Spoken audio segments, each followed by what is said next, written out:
sí, me siento mejor, me siento más fuerte. Yes, I feel Obviamente, better, stronger. Obviamente me siento comiendo cómodo, más feliz, ¿no? Obviously happier because I'm eating comfortably. Canelo, Kovalev's been a great fighter. He's a champion. It's definitely a risk. But is this fight a calculated risk? Ese es un riesgo calculado. En el boxeo nada hay calculado. In Nada boxing, es nothing's calculado. calculated. Nothing's calculated. No sé de dónde haces esa pregunta. I don't know No sé si where conoces you bien la historia del asked boxeo. that El boxeo question es un from. deporte de contacto, If you donde know te the subes a dar history la of vida. boxing, it's a contact sport. Entonces nada es calculado. So Que when you go up creemos there, you give your en life. So nuestras nothing's capacidades y calculated. nuestro talento We believe in our para capacity and our talent para ganar, claro in que order sí. to win. Of course, that we do. Canelo, you're absolutely right. But just asking because you know the sport obviously as good as anybody. Did you watch the Ward fights or any fights with Kovalev and say he doesn't like it to the body? I can No le definitely gusta el exploit cuerpo, that. Claro. yo puedo explotar eso. Claro, Of course, eso es a lo que of voy. course, that's where Que I'm creo en mis heading to. capacidades y I creo que believe puedo in ganar my esta pelea. capacity Por and eso I es que believe that I can win tomamos this esta fight. pelea también. This is why we took this fight as well. Why does the 4 titles mean so much to you, ¿Por qué getting the 4 significa weight class championship? No, significa mucho para mí It means porque a lot to entrar me. a una Because historia grandísima, it's going into huge ¿no? De history muy pocos here. que lo han logrado. Very few have accomplished Así this. que Therefore, lo único que quiero es hacer the historia only en mi thing that carrera I y want significa mucho. Es is una to de las make peleas más history importantes de mi carrera. in my career, and this is one of the most important fights of my career. When did you first think that you could do it? When did you first start mulling this ¿Cuándo idea? empezaste a creer en esta idea? Eddie me metió la idea Eddie planted the idea como en estas fechas, pero cuando iba a pelear around con, this time of the con year Jacobs. when I was about to fight Jacobs. Me metió esa idea de ser 4 veces He campeón planted that en idea diferentes of divisiones. becoming y- 4 pero no times se habló champion mucho of de eso hasta different después de la pelea. divisions. But let's not talk about this much until after the fight.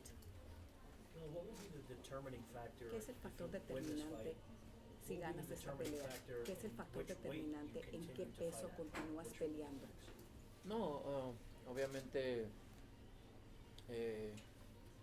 eso no depende de nada. Obviamente vamos a ver Obviously, cómo nos this sentimos en doesn't depend on 175 anything. We y have poder to estar peleando en See 160, how we 168 feel at y por qué no hacer 175, otra at pelea en 160, 175. 165, and why not have another fight at 175? Eddie, you're a boxing 65. historian. Compare this fight to a fight in history, the history of boxing. Eddie, tú has hecho historia en peleas. Compara esta pelea en cuestión a la historia que has creado ya en las peleas. Pues la pelea es la más importante porque aquí se van The fight is the most important one unos récords y se van a because we are going se van a to igualar unos récords de boxeadores obtain some muy records grandes and y also también de boxeadores mexicanos. records of huge boxers here and of Mexican boxers. Canelo, ¿para ti qué significa igualar el récord de Armstrong, de tener los 3 títulos al mismo tiempo? Pues es un honor y obviamente It's an honor, and es un obviously orgullo para mí it's poder lograr of great cosas pride grandísimas como for me muy to poco be lo han able to hecho, ¿no? obtain Y great things la verdad que as cuando many few have been able comenzamos esta to. When we started this plática de ser 4 veces campeón conversation mundial of en diferentes having divisiones, having 4 nunca me world vino por la championships, mente lo de Henry it never Armstrong, crossed my ni mind. siquiera Henry Armstrong never realmente, crossed siendo my sincero, mind. ni I'm being siquiera honest sabía here. de I él, didn't ¿no? even know about Entonces, him back then. So el que sea así that this es is otra historia más, ¿no? En mi what's carrera. going on. It's just new history, another history in my profession. Canelo, what did you think of his Canelo, ¿qué performance pensaste against de su Anthony desempeño Joshua? contra Anthony Joshua? Muy bueno, Very muy good, bueno. very Obviamente, good. con un Obviously, peleador invicto, you know, con el I- retador número 1 en su división. A champion that's Eh, never lost. So in his division, Hizo una gran pelea, lo tenían noqueado en Great el fight. 7 o en el 8, he knocked se him out recuperó on the para él 7th and noquear. 8th for him to recover and then knock him out. Creo que muy bueno. So I believe it was really good. Con un peleador que tiene, ¿cuántos años With tenía? a fighter 30, who, how old was he? 32, 30, 32? Younger. más joven que él, entonces Younger than him, so hizo una gran pelea. it was a great fight. Saúl, ¿cómo te imaginas la pelea del sábado? How ¿Cómo do la you han planeado? imagine ¿Qué traes en mente para el The sábado? fight on Saturday. What do you have in No, mind for Saturday? obviamente va a ser una pelea complicada, it's más going los to be primeros a asaltos. complicated No, el poder fight, entrar a su especially guardia, es the un first, peleador the first assaults going que into tiene his manos area. largas, His que sabe arms are utilizar muy long. bien su distancia, su He movimiento knows de his piernas, distance entonces well. He va a ser is un leg poco movement, so complicado it's en los going to primeros be asaltos, es a lo que bit creo, complicated on the y, first pero es en lo que me adapto. assaults, but that's where I. Sobre la pegada de Kovalev. Sobre la pegada de Un Kovalev. segundo, El punch. ¿le puedo traducir para que escuchen ellos? Yes, and regarding Kovalev's punch. No, obviamente hay que cuidarnos de Obviously, todo, we ¿no? must Es un be nuevo very peso para careful mí, because it's obviamente new weight se for va a me, so sentir más obviously el golpeo, the pero punch is going to be felt more.